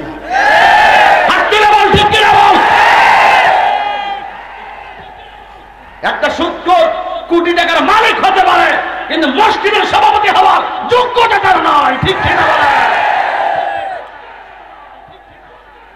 হারামখোরের কাছে যখন ভালো কাজের দায়িত্ব যা এই সমাজের ভিতরে, করোনা ছাড়া কি তাইব? কথা ঠিক কিনা?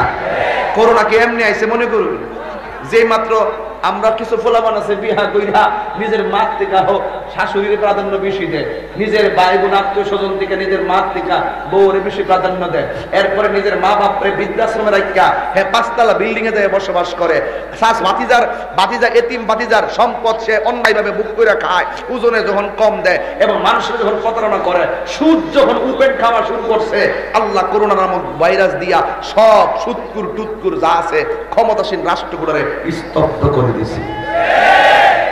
এই জন্য বলতে হবে জোরে মহব্বতে বলবেন, নেশা, ইয়াবা, ফেন্সি, গাঞ্জা, ডেন্ডি, চুরি, ডাকাতি, রাহাজানি, মুনাফিকি, সুদ, ঘুষ, ওজনে কম দেওয়া,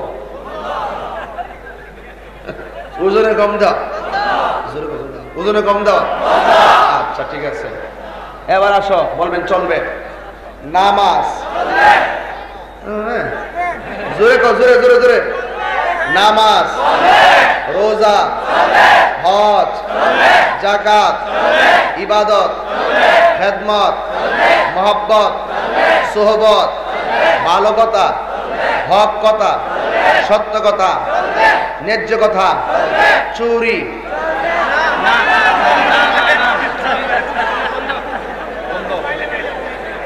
কিতা হইছে? চলবে না। দুই আলিফ টান দিছে, দুই আলিফ টান দিছে, কয় আলিফ? দুই আলিফ টান দিছে, চলবে না। এটা কিতা? কি দেখ? আবু হানিফা, ইমামে আযম আবু হানিফা রাহমাতুল্লাহ আলাইহি হিফজুল কোরআন একাডেমি, কোন জায়গায়? শাস্ত্রগঞ্জ পৌরসভা না? ভর্তি চলতেছে নাকি? কয় তারিখ থেকে? অলরেডি ভর্তি ডিসেম্বর থেকে চলবে না? 5 ডিসেম্বর থেকে ক্লাস শুরু, 1 ডিসেম্বর থেকে ভর্তি। ইমামে আযম আবু হানিফা রাহমাতুল্লাহ আলাইহি হিফজুল কোরআন একাডেমি, শাস্ত্রগঞ্জ পৌরসভা office road, Balla rail gate সংলগ্ন। শুননি? হ্যাঁ, শুননিলে কর মানে করতে।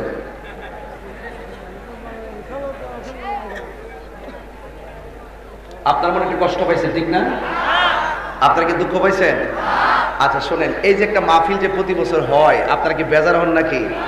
আর আমারও যে প্রতি বছর এরা দাওয়াত করে, আপনারা কি রাগ করেন নাকি? আবার নিকন একটা বক্তা কত আয়ে, বারবার আয়ে, ধুলছি ওই বাবা, আমার তো মনে চাই আপনাদের দেখে একটু দোয়া নেওয়ার জন্য। এখন একটা লোক হাত তুললে, একটা লোক হাত তুললে তবে হুজুর আগামী বছর এই মাহফিলে, মিলাদুন নবীর মাহফিলে আমি একটা গরু দিব।